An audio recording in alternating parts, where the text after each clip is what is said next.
Бүгін біз Marvel кино әлемінің 3-ші фазасындағы кезекті маңызды белеске келіп отырмыз. Бірінші және екінші фаза бойынша барлық фильмдер менің арнамнан көре аласыздар. Ал бүгінгі 3-ші фаза бойынша біз бұған дейін екі үлкен оқиғаны өткердік. Кек алушылар қарсыласу, суперқахармандар арасындағы бөлінудің басталған сәті, Доктор Стрэндж мультиғаламға алғашқы есік ашылған кезең. Бүгінгі фильмде бізді мүлде басқа атмосфера, мүлде басқа энергия күтіп тұр. Бүгінгі видео ғарыштағы ең ерекше, ең еркін команда туралы. Бұл Галактика сақшылары екінші бөлім. Олардың тарихы Marvel әлеміндегі басқа фильмдерден өте қатты ерекшеленеді. Жердегі шайқастар, сиқыршылар, құпия ұйымдар, суперсолдаттар осының бәрінен алыста. Мыңдаған жарық жылдар жерде өз заңымен, өз хаосымен өмір сүретін бір топ бар. Питер Квилл, Гамора, Дракс, Ракета және әрине Грут. Олар ешкімге ұқсамайды. Олардың достығы бақытсыз өткен шақтан басталады. Олардың күші бір-бірін түсінуінде. Олардың миссиясы әдетте ақша табу, бірақ жолда жүріп бүкіл ғаламды құтқарып кетеді. Біз бүгінгі видеода олардың ең жеке, ең ауыр, ең эмоционалды тарихына тоқталамыз. Алдымен қысқаша комикстік тарихқа тоқталайық. Галактика сақшылары Marvel кино әлемінде 2014 жылы танымал болғанымен, комикстерде ол алғаш рет 1969 жылы пайда болды. Алайда ол алғашқы құрам қазіргі командадан мүлде басқа еді. Қазіргі біз білетін құрам Питер, Гамора, Дракс, Ракета және Грут 2008 жылы жарық көрген комикстерден бастау алады. Marvel шығармашылық тобы жаңа дәуірге сай, ғарыштағы хаосты, түрлі нәсілдердің қақтығыстарын, күлкі мен эпиканы, отбасылық драма элементтерін бір командаға жинау мақсатында жаңа Галактика сақшылары концепциясын жасады. Комикстерде олардың жаулары көп. Таныстың өзі, Фаланга нәсілі, Бадун нәсілі, Анигилус және басқа да космостық құдіреттер. Ал олардың оқиғалары Marvel ғаламның ең терең мифологиясымен байланысты. Бұл комикстер кейін Джеймс Ганның шығармашылығына тікелей әсер етті. Сол себепті фильмдерде ерекше юмор, винтаж музыка, эмоцияға құрылған сюжет, ғарыштық масштаб және жүректі ауыртатын драмалық сәттер бар. Ганн комикстерін тек кейіпкерлерді ғана емес, олардың ішкі трагедиясын алып шықты. Әсіресе Питердің бала кезіндегі жарасы мен Йонду арасындағы байланыс комикстік тамыры бар сюжеттер. Галактика сақшылары 2 Marvelдің 3-ші фазасының ортасындағы маңызды фильм. Бірақ бұл фильм басқа фильмдер сияқты әлемдік салдарға әсер етпейді. Бұл ғаламның тағдыры емес, бір адамның жүрегіндегі шындық туралы. Бұл фильм жеңіл көрінгенімен оның өзегі өте ауыр. Баланың шынайы әкесін іздеуі, отбасылық жаралар, қабылдау және кешіру, әкеліктің екі түрлі табиғаты, туған әке және тағдыр таңдаған әке. Сондықтан бұл фильм Marvel кино әлемінің ең эмоциялы оқиғаларының бірі деп есептеледі. 2017 жылы жарық көрген бұл фильмді Джеймс Ганн толықтай өзі жазып, өзі түсірді. Студия оған еркіндік берді. Бірінші фильмің өте сәтті болды, енді өзің қалағандай жаса деді. Сол еркіндік бұл фильмді ерекше етті. Ганн комедияны драмамен шебер үйлестірді. Йонду образы бастапқыда жай ғана екінші деңгейлі кейіпкер еді, бірақ бұл фильмде бүкіл тарихтың эмоционалды ядросын айналды. Эго рөлін сомдаған Курт Рассел фильмге харизма және құдайлық масштаб берді. Саундтрек тағы да мәдени құбылысқа айналды. 80-ші жылдардың музыкасы фильмнің жанын ашып тұр. Бұл фильмді түсінбей, Галактика сақшыларының 3-ші бөлімін, олардың кек алушылардағы рөлін немесе келесі оқиғалардағы мінездерін толық түсіне алмайсыз. Сол себепті Marvel кино әлемін толық түсіну үшін осы фильмді міндетті түрде білгендеріңіз дұрыс. Ал енді достар, фильмнің толық сюжетін егжей-тегжейлі түсінікті қылып баяндап берейін. 1980 жылы жас жұбайлар орманға қарай көлікпен келе жатады. Ер адам қызды ерекше бір гүлге ертіп келеді. Ол гүлдің бөтен планетаның топырағына үйреніп кеткеніне қуанады. Ал қыз болашақта Питер Квиллдің анасы болатын әйел. Өзінің бақытты екенін, тіпті ғашық болғаны бөкте ғаламдық болса да еш өкінбейтінін мойындайды. 34 жылдан кейін суверендер аймағында Галактика сақшылары Питер, Гамора, Дракс, Ракета және Грут алып құбыжықпен шайқасқа түсіп өсіп жатады. Өсіп қалған кішкентай Грут бәрінің аяғына оратылып үнемі шалынып жүр. Бірақ соған қарамастан команда тапсырманы ойдағыдай орындап сыйақысын алуға аттанады. Суверендердің бас абыз әйелі оларға Небуланы, Гамораның кейбір қарындасын табыстайды. Сақшылар оны Ноксендерге өткізіп сыйақы алмақ. Сарайдан шығып бара жатқанда Ракета Дракске жасын ұрлап алған қымбат батареяларға толы сөмкені көрсетеді.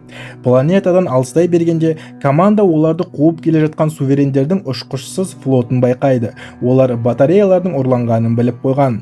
Қуғыннан қашу кезінде сақшылар кемесі астероид өрісі арқылы өтеді де қатты зақымданады. Дегенмен өрістің арғы жағында оларды одан да үлкен флот күтіп тұрған еді. Дәл сол сәтте белгісіз бір бөгде адам суверендердің кемелерін жарып жіберіп, сақшыларды құтқарып қалады. Осы мүмкіндікпен Питер кемені жақын планетаға әрең қондырады, бірақ қонған бойда кеме шашылып қалады, әрі команда өзара ұрысып жанжал шығады. Оларды құтқарғандар жақын маңға қонады және кемеден 2 адам шығады, бір әйел және бір ер адам.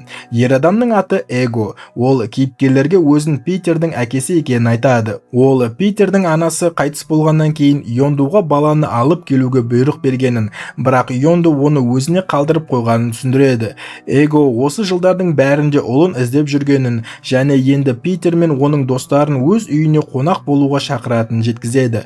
Питер сенімсіздік танытады, бірақ Гамора оны әкесімен бірге баруға көндіреді. Олар өздерімен бірге Драксты да ертіп шығады, ал Ракета кеме жөндеу үшін Грут және Небуламен бірге қалып қояды.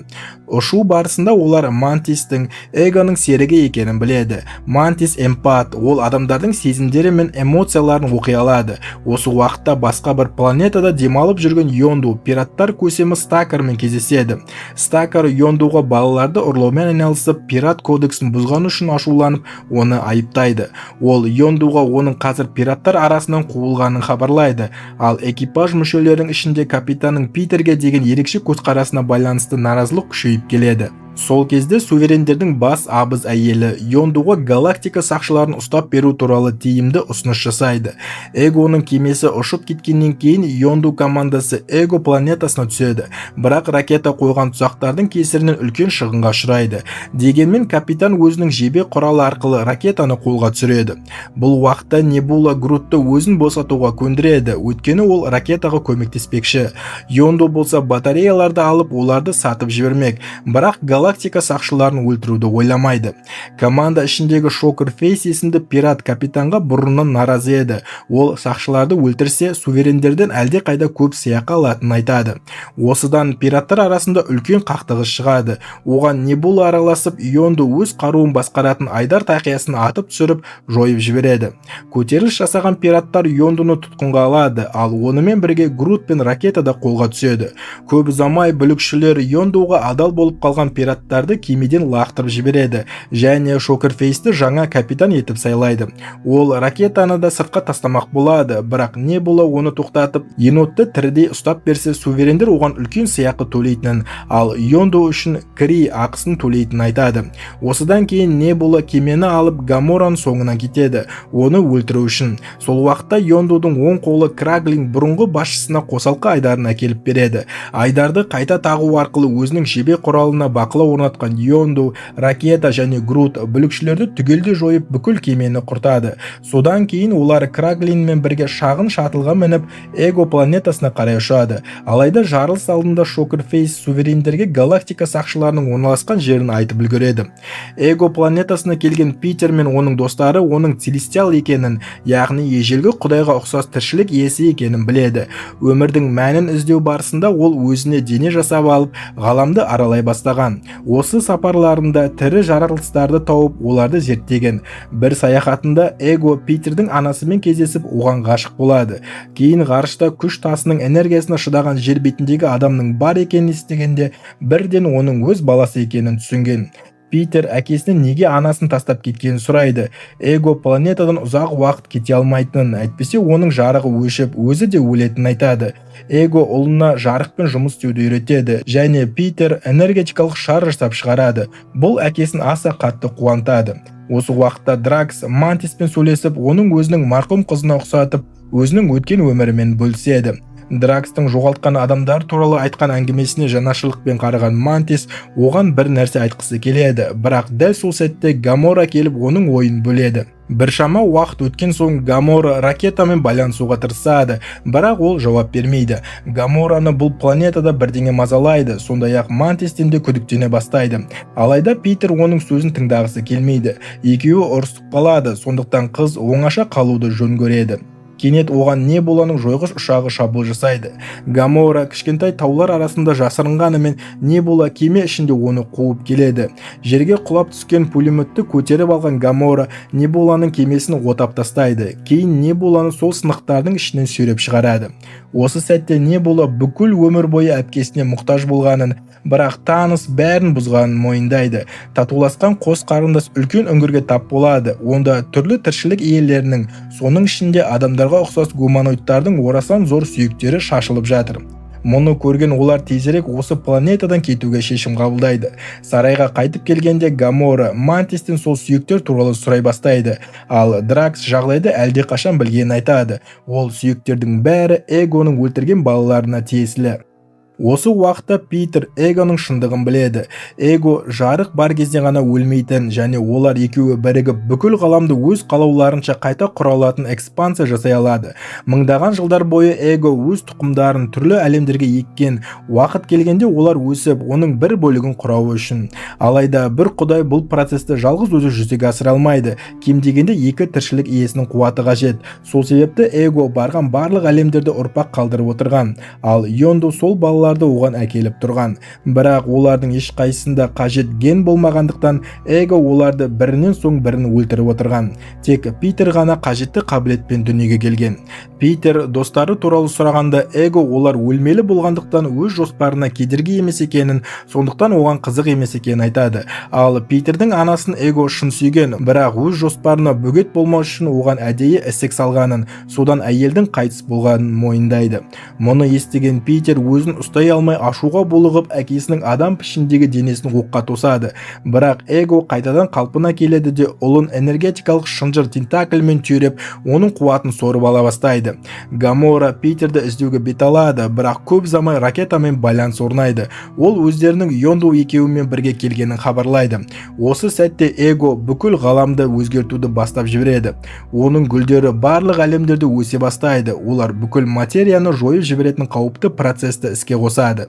Кенет сарайға Йонду кемесімен соғылып кіріп келеді де Эгоның денесін жаншып тастайды. Осылайша ол Питерді тұзақтан босатып экспансияны уақытша тоқтатады. Сол жерге жиналған команда дереу кемеге мінеді. Ал Мантис құлаған дене құдайдың шын мәнінде тек шағын бір бөлігі ғана екенін, ал оның негізгі мәні планетаның ортасында орналасқанын хабарлайды. Эго кемеге шабуыл жасайды. Осы уақытта Йонду Питерге бір шындықты айтады. Ол ешқашан Питерді Эгоға бере алмаған, себебі өзге балалардың тағдырын көргеннен кейін бұлай етуге дәті бармаған. Олар Эгоның жарығын жою үшін үңгірлерге қарай ұшады, ал ракета оларға жолды тазарту үшін алдарынан ата бастайды. Дәл сол кезде суверендердің флоты пайда болады. Планетаның астында тұрған батареяларды анықтаған олар дереу сол жерге ұшып келіп, галактика сақшыларына шабуыл жасайды. Ракета бомба құрастырады, ал Мантис Дракстың нұсқауы бойынша көтерілісші құдайды ұйқыға батырады. Осыдан кейін Питер, ракета және Грут планетаның ядросына қарай жол тартады. Бомбаны жеткізу міндетін Грутқа тапсырады. Бұл уақытта жау флоты Йонду Небула отырған кемені қоршап тастайды. Йонду жебесімен суверендерге соққы беріп, олардың флотын жояды, алайда кеме жарылып кетеді. Үлкен тас құлап Мантиске соғылып, оны есінен тандырады. Йонду Краклинге эвакуация жасауды талап етеді, бірақ дәл сол сәтте оянған Эго сақшыларға шабуыл жасап, бәрін әлсіретіп Питерді тағы да тұтқындап алады. Сол мезетте Эго өз экспансиясын қайта бастайды. Оның өсімдіктері түрлі планеталарда қайтадан өсіп шығып, материяны жоя бастайды. Дегенмен тас астында қалып қойған Йондуның сөздері Питерге жетеді. Жебені жүрекпен басқару керек. Питер өзінің ең қымбат естеліктерін еске алып, бойындағы күшті ашып, әкесіне қарсы тұра бастайды. Ол достарын босатып, Эгоның экспансиясын тоқтатады. Грут ядроға жетіп, бомбаны орналастырып, таймерді қосады. 5 минуттан кейін жарылыс болады. Ол ракетаға қайта оралады. Барлық кейіпкерлер кемеге мінеді, тек Йонду ғана қалады. Ол Питерді күтіп тұр. Галактика сақшылары тезірек ұшып кетуге мәжбүр болады. Сәлден соң болған жарылыс Эгоны өлтіріп тұтас планетаны құртады. Йонду Питерге уақытында жетіп, оны аспанға көтеріп алып шығады. Ол Питерді ұлым деп атап, оған скафандр кигізеді, ал өзі ғарыш суығында қатып қалып қайтыс болады. Йондуға соңғы қоштасу рәсімін жасап тұрған сәтте Питер оның өзі үшін шынымен әке болғанын түсінеді. Ал Йондуды соңғы сапарға шығарып салуға бүкіл опустошитель пираттардың кемелері келеді. Олар ракетадан Йондудың ерлікпен қаза тапқанын естіген. Питер Йондудың жебені басқаратын құрылғысының Кранглинге тапсырады, ал Кранглин оны мақтанышпен қабылдайды. Галактика сақшыларының тобына Мантис қосылады, ал Небула танысқа кек қайтару үшін өз бетімен ұшып кетеді. Титрден кейінгі бірінші көріністе біз Кранглиннің жебені басқаруды үйреніп жатқан сәтін көреміз. Ол байқамай Драксты жаралап қояды. Келесі эпизодта Йонду өлген соң қайтадан біріккен опустошительдердің жиналыс өткізіп, олардың жетекшісі Стакар біреуді бірге тонап кетуді ұсынады. Ал титрден кейінгі екінші көріністе суверендердің бас абыз әйелін кеңеске шақырады. Ол жойылған флот үшін жауап беруі тиіс. Алайда ол алдағы уақытта өзі жаратқан біреудің Адам деп атаған құдіретті жаңа жаратылыстың дүниеге келетінін және ол галактика сақшыларын жойғанда өзінің барлық қателіктері кешірілетінін айтады. Сондай-ақ бізге уақыт өте келе Питердің өскен Груттың каютасына кірген сәтін көрсетеді. Бөлме астан кестең болып, Грут бейберекет шашылған заттардың арасында видео ойын ойнап отыр. Мұны көрген Питер Йонду кезінде қандай күй кешкен енді түсініп келе жатқанын айтады. Сонымен достар, галактика сақшыларының бұл оқиғасы бұл жай ғана ғарыштағы кезекті шайқас емес. Бұл жүрекке әсер ететін, адамды ойлантатын отбасы туралы шынайы хикая. Питер Квилл өз әкесін ұзақ жылдар бойы іздеді. Ол жауапты жеңіл болады деп ойлады, бірақ шындық оның бүкіл дүниесін төңкеріп жіберді. Өйткені әке болу өмір сыйлаған адам емес. Әке болу сені тәрбиелеген, сені қорғаған, қиын сәтте қасыңнан табылған адам. Эго оған өмір сыйлады, бірақ Йонду оған жүрек сыйлады.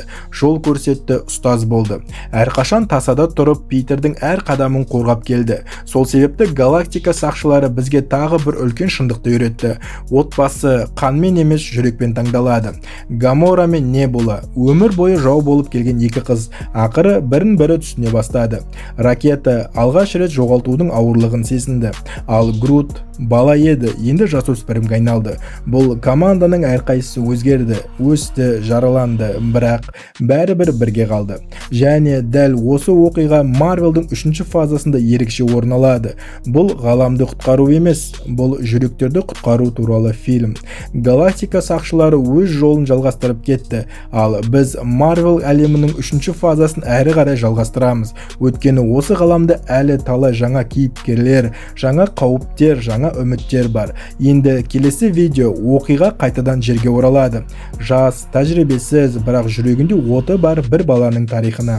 Шынайы қаһарман болу оңай емес, әсіресе сен мектеп оқушысы болсаң. Бұл Марвел кино әлеміндегі жаңа дәуірдің басталуы. Бұл өрмекші адамның алғашқы жеке фильмі. Келесі фильм Өрмекші адам үйге оралу. Арнаға жазылуды, лайк басуды, пікір қалдыруды ұмытпаңыздар. Алда Марвел әлемінің ең қызықты, ең көңілді, ең жүрекке жақын оқиғалары күтіп тұр. Марвел 3-ші фазасы жалғасады. Сіздермен болған киношоу кезі келесі кездескенше.